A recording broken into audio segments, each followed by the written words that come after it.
What's up, Remarkables? I am so excited to talk to you about today's video because a lot of you have been talking to me and even just considering getting a YouTube channel. This goes along with last week's video where I talked to you about the number one thing you should do before you even get started on YouTube or creating videos or even creating a blog or anything. You want to have a place for your community. So in today's video, I'm going to start with a few mistakes that I don't want you guys to make because I actually made these mistakes. I don't want you guys to make these mistakes when you get started on YouTube so that you can actually win and see how amazing the world of YouTube can actually be.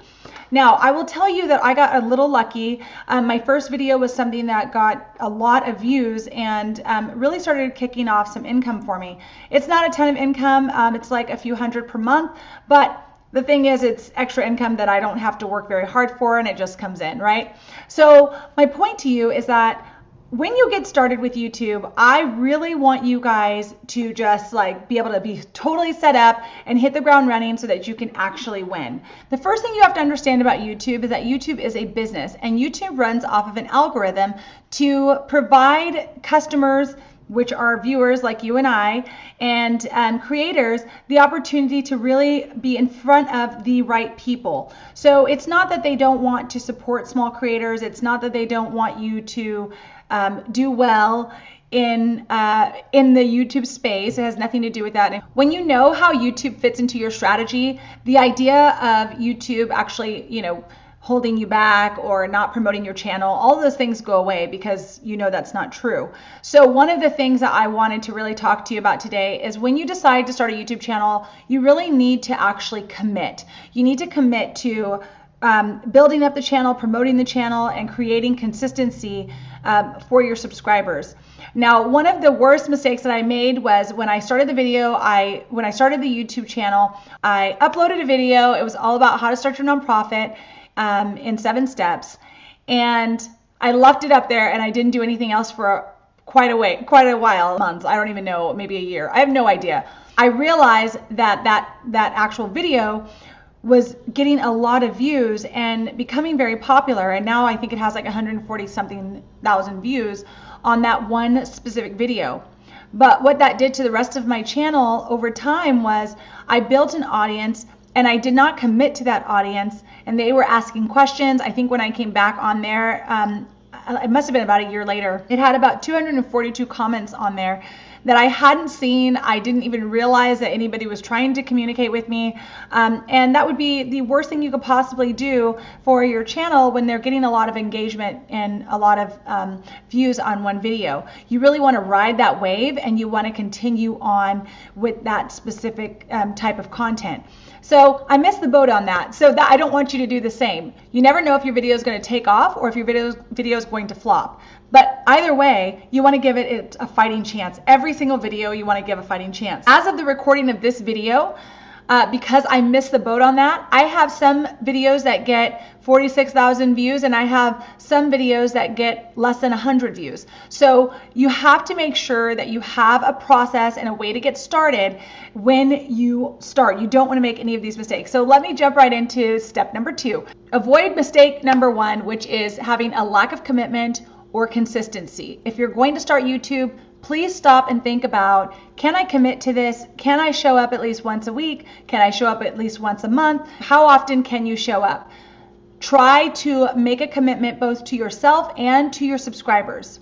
Number 2 is your thumbnail. So I'm going to show you my thumbnail, how it looked before and what it looks like now, and I just literally changed this because I've been on a process of really learning how I want to improve my YouTube channel. So everything that I'm learning in this series, I will be showing you guys everything that I know and everything I'm learning about YouTube and how to really build, because I've been seeing some progress and change in my videos just in relation to watch time and subscribers and things like that. So I want to make sure that I share those things with you guys too, because I know that you have a purpose to share, you have a message to share, you have a business that you want to promote, and that's why we're here. So in order to unleash your something amazing, you have to be able to get your message out to the right people, and YouTube is a great place to do that. Now back to the thumbnail. So when you're starting your thumbnails, try to make your thumbnails as clear and succinct as possible. What I generally use my thumbnails for is not to reiterate the title, but to actually add extra text that I may have wanted to add into my title but that wasn't necessarily appropriate, or as a way to kind of let you know what this video is specifically going to benefit you, how it's going to help you, what you're going to learn, anything like that. And I try to keep it to a minimum of about like less than 6 words. You don't want to have a lot of information cramped on there. So you just want to make sure that when you're making your thumbnail, I use my brand color, which is pink, and it's crazy, but it's a really loud color, and people can distinctly recognize that that is my brand and that's my thumbnail. So if they liked other videos, they'll be able to find that same video here. If you go back to any of my old thumbnails, I had cursive, I had smaller writing, I had lots of text on the screen. And if you're looking at that on your phone, or you're looking at it, on your computer even, it may not be something that you're going to stop and read, considering all the other thumbnails that are out there. So if you clicked on my video today, I really appreciate it. Thank you so much for being here. Let's move on to number 3. Understand what you want from your channel, as to how it relates to your marketing strategy. Now, your marketing strategy is going to be something that you have created even before you started YouTube. It determines how you're going to get people to your business, which audience you speak to. So when you're thinking about your funnel, at the top of your funnel is the widest, where you're getting a lot of people in to learn more about your purpose, your message, your business, your product, your service, whatever it is. You're getting a lot of people at the top. Sometimes for people that can be Google, sometimes for people that can be a website, other times that can be going to a party and talking to someone about your business.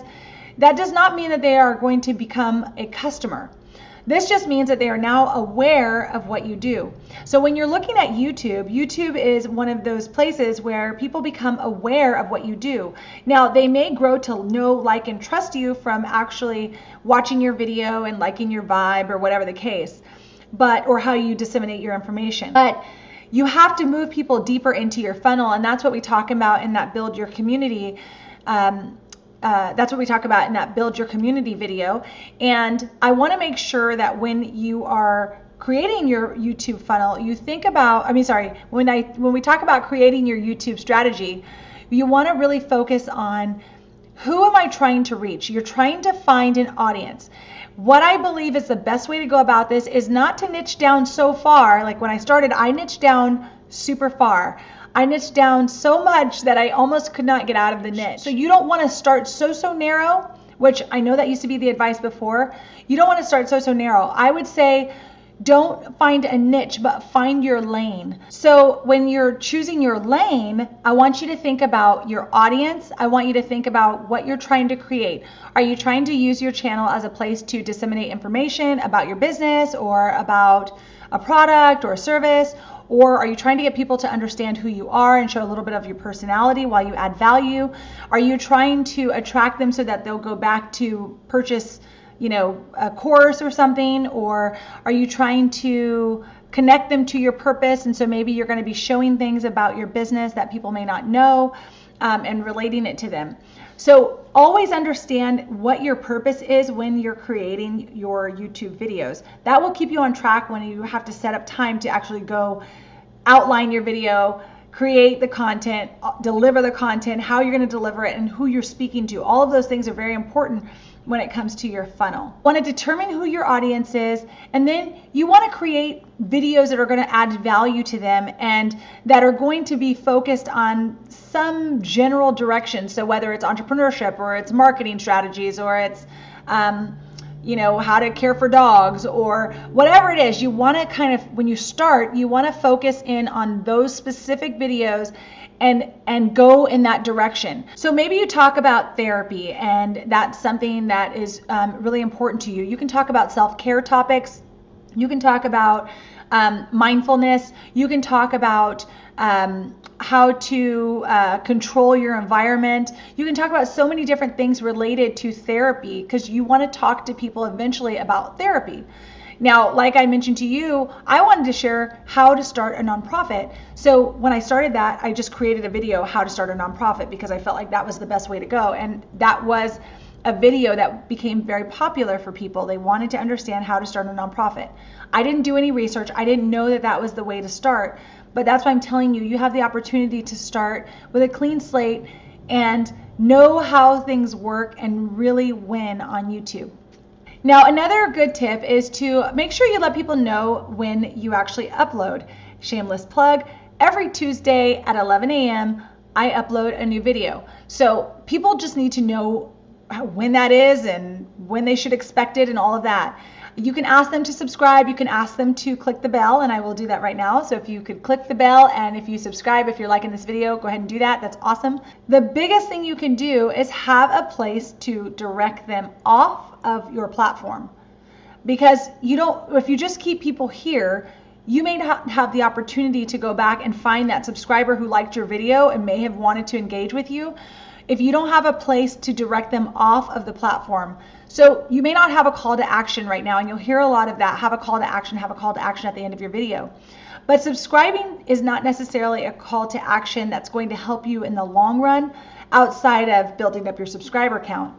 But a call to action as in go join my community or come join us in the tribe, which is my call to action. You can find the link down below in the description box, or you can go to ashleetate.com and you'll see the invitation right at the beginning, and you can just put in your name and email and I will send out the link to the tribe so you can come join us. So it's a very quick way to let people know, hey, we'd love to have you join our tribe if you're a purpose-driven entrepreneur and you want to unleash your something amazing, because that's what we do on this channel. So those are the people that we're attracting. It's very clear, it's very succinct, and it lets people know that there's a place for them. That's a great way to really let people know, both in your tribe and also on your channel banner. You can add in there. You can add it on your videos at the end of every video that you upload a new video every Tuesday at 11 a.m. There are lots of ways that you can let people know when you'll be uploading a new video, but people want to connect on their own level, and so you need to give them all the opportunities to do so. The next thing I want to talk about is creating a series. Now, if you want to create vlogs are going to be fun, but I would add them in addition to your normal scheduled videos that you're going to create. So if you're going to create a video every Tuesday, great. You can add a vlog on a Friday or a Saturday or a Sunday, and it'll be a bonus. And if you're always going to create a vlog of your life, then you can always say, I upload on Tuesdays and Sundays, right? Upload on Tuesdays and Fridays, or whatever your 2 days are. But your vlog should be an extra video. It should not be your main source of YouTube traffic, because people haven't had a chance to get to know you and who you are yet. So it's hard to connect with your vlog because they don't know enough about you. Now, big creators, when they're out there and they're creating their vlogs, that's awesome because people already know that they provide a lot of value, and now they want to know the backside of who they are. So I did that wrong as well. When I started, I was creating videos, and then I would also talk about managing it all. My audience was not there to know how I manage it all. They wanted to know information on how to start a nonprofit and how to run a nonprofit and things like that. So really know what lane you're in, and if you're trying to change that lane, then expect that you're going to have a little fall off from your subscribers, and that's totally fine. You just need to be aware that people were not expecting videos like that, and so you may not get as many views as you were on the videos that they originally subscribed for. With that being said, what I want you to do is to focus on creating a series around one thing. So if you're talking about therapy and you want to talk about self-care, focus on that series of self-care related to therapeutic topics. And so you can talk about the first video, and then you can create another video, and you can talk about what I talked about in my last video so that it refers people to your last video. And then you can say, and next week I'll be talking about X, Y, and Z. And that way people know what to expect. They're going to be like, oh, I want to see that next video, whatever you're going to be talking about. It gives you better opportunities to keep them engaged. You want to make sure that you're marketing and promoting your video the best way that you can. Now, I would suggest that you always start with an outline, and in that outline, you start with your content first in that first 15 seconds of your video. No intros, no nothing like that. Start with your content, then add your intro, go right back to your content, and then you want to make sure that you add in a call to action like subscribe here, join my tribe, whatever it's going to be, maybe midway through the video as if it's your own ad.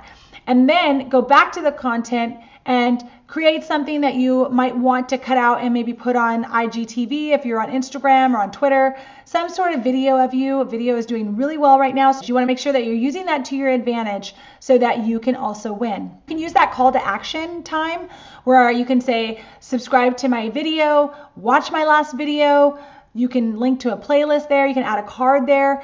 You can say sign up for my tribe. You can say subscribe. There's lots of things that you can say in that period of time, but you want to add in some part throughout your outline to ask people to do something while they're enjoying your content. And then again at the end of your content. Now, when it comes to YouTube, you want to measure what matters. And the way that you can measure what matters is to use an app called TubeBuddy. It's also an extension on your computer that you can download. Now, this is a free app or a free extension that you can use, and I'm actually an affiliate for it. You can go to TubeBuddy/Unleashed, and that will give you the affiliate code. So it's totally free to you. And basically, this will make your life 100 times easier because you won't have to figure out how to find the right title. You won't have to figure out how your video is going to rank or how it's potentially going to do, or if there's a lot of competition for some specific keywords. But it will help you find keywords in a way that's going to be so helpful and save you so much time so you can win a lot faster on YouTube. Now, in speaking about TubeBuddy, one of the things I want to make sure you understand is when you get on TubeBuddy, there's going to be a lot of information there, and depending on which version you decide to use, the free version or the star version or the legend version, there's lots of different versions of this for you to use. But you're going to have a lot of different analytics thrown your way. You're going to see your subscriber count, you're going to see your revenue, you're going to see how they're discovering you, you're going to see where you rank, all these things. And I want to make sure that you measure what matters. Now, what matters most on YouTube is your watch time. YouTube is a business, and they believe that you're creating a business as well, right? That's why you're there. So if you're creating videos, it needs to be chock full of value, and you need to make sure that people are enjoying your video and staying on that video for a while. They're going to be measuring how much time people are watching your video. And this will actually help with the monetization process as well. Your watch time is extremely important, whether you're monetized, you're not monetized, or you're just starting, or you've been here for years. I'm telling you right now, I have videos on here that have tons of views, 48,000 views, 15,000 views, whatever. And then I have some videos on here that are barely scratching 100. And the reason for that is because I didn't understand the algorithm. And now that I do, I'm able to really set up my videos in a way that will capture the algorithm and potentially move me up in those search engines. But I had to know, I was just making titles and throwing them up there. So that's why I decided to make this video and why I'm so excited about it, because I feel like there is so much information for me to give, which is why I've created this series for you guys to actually watch. Starting with last week's video, which was on how to build a community before you get started and my reasons why you should. Now, I told you guys on that first video that I made that I had 242 comments and I never responded to any of them. But imagine if I had responded to each one of those comments and I had 400 and something comments, the engagement would have gone through the roof as far as what I was doing on my videos. And that is the most important thing. You want to make sure that you are creating engagement on your videos. It's not the most important thing. I know I just said that. It's not the most important thing. Watch time is the most important, but seeing that people are engaging with your videos is extremely important. So remember that this is an algorithm and it's going to show you different information, but you want to make sure that when you're creating your videos, you are creating a relationship with your subscribers. And so you want to make sure that you're going back on and responding to any questions that someone might have. And I feel so bad that I didn't know to do that. So I really want you to avoid that mistake. My last thing I want to talk about is ad placements. So when you get monetized, you will have the opportunity to place ads in different areas. And I don't know, some of you might already be monetized, and some of you might already be placing ads onto your YouTube videos. It's awesome to use ads. I would recommend that you do not use the ad in the middle of the video because, like I said earlier, you want to keep people on your videos as long as you can. And by putting an ad there, it can jolt them out of the conversation essentially that they're having with you and enjoying your video, and then make them want to move away to a different video or something. So I would say to use an ad at the beginning and an ad at the end. Don't put ads in the middle because that will just jolt the person that's watching your content and potentially make them want to leave. So when you're watching my videos, I want you to get all the information you possibly can before an ad pops up and stops you and stops our conversation in the middle of that. So those are my 10 mistakes that I made on YouTube when I got started. And I hope that this really helped you guys. I hope that you get out there and you win on YouTube. And if you're watching this video, I would love to know if you have a YouTube channel or if you've been thinking about one. And if you have one, I'd love it if you leave it down below. So thank you guys so much for being here today. I want you to get out there and unleash your something amazing, and I'll see you next week. Bye guys.